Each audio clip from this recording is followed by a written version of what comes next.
I'm Dave Kaiser from CCX Media. Thanks for joining us for the special COVID-19 update from the City of Brooklyn Center. Pleased to be joined by Commander Garrett Flesland from the Brooklyn Center Police Department. Good morning, Commander. How are you today? Good. Thank you, Dave.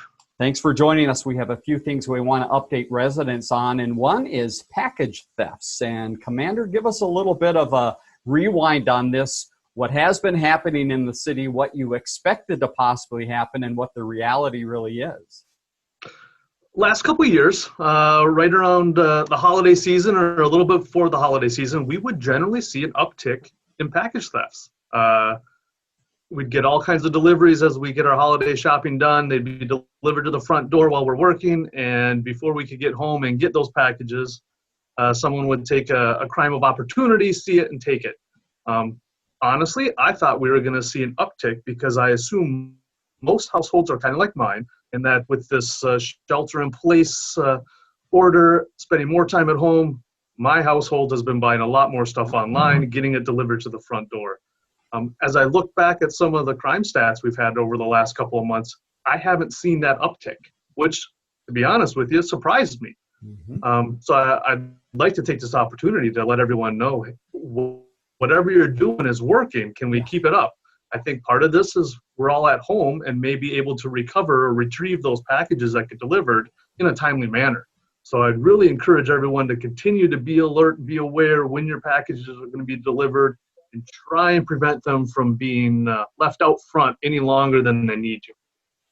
And something right along that same line is the safe swap process. And this is something that's been going on in the city. Give us a little background of how that works, what the locations are, and why this is something the police department recommends.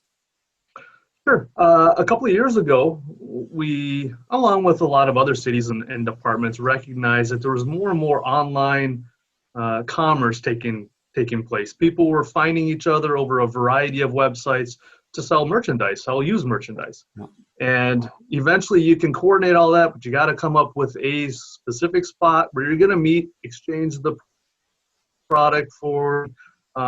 So back in February of 2018, we actually identified 2 parking spots on the north end of our police department in the parking lot, right outside the public door. They've got signs identifying them as a safe swap location.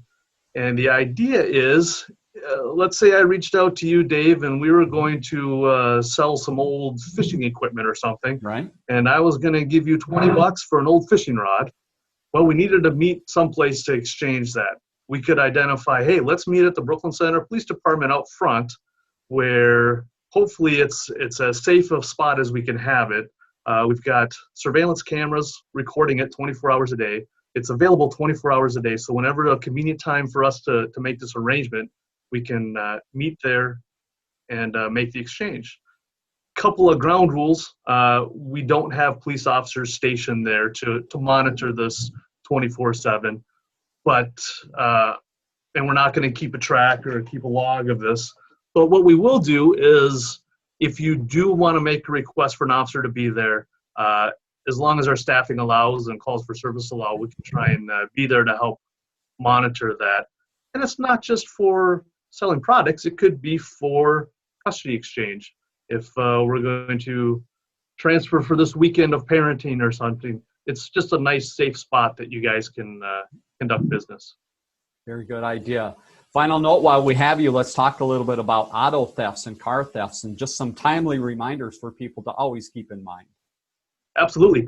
When I first started as a police officer, I remember one of my field training officers making the comment as we approached the fall, hey, we're going to see some open ignition auto thefts as people not used to the cold weather, and they're going to let their cars warm up before they head off to work or head out to go shopping. And that's what we would see those first few years that I was working, is we'd see an uptick in open ignition in the cold weather. Last couple of years, not so. It is a nearly year-round issue we see now. I just pulled the numbers, and year-to-date for 2020, 62% of our auto thefts have involved in open ignition. So in my opinion, 62% of our auto thefts this year completely preventable if people wouldn't have left their car running. Now, I will acknowledge that there's a lot of new technologies out there. A lot of vehicles, when you purchase, have those key fobs that you don't even have a physical key anymore. But those can vary manufacturer to manufacturer with regard to whether or not the car can run without the key fob. There are certain makes and models of vehicles. You sit in it with the key fob, you start the car, you forget something inside, you're going to run inside the house with the key fob in your pocket. A thief can walk by, see the car running, hop in without the key fob, and take off driving, and it'll continue to function until they turn the car off. Now, that varies manufacturer to manufacturer, but it's one thing that I think all car owners should know is whether or not their car can actually run without the key in the car. Very good point.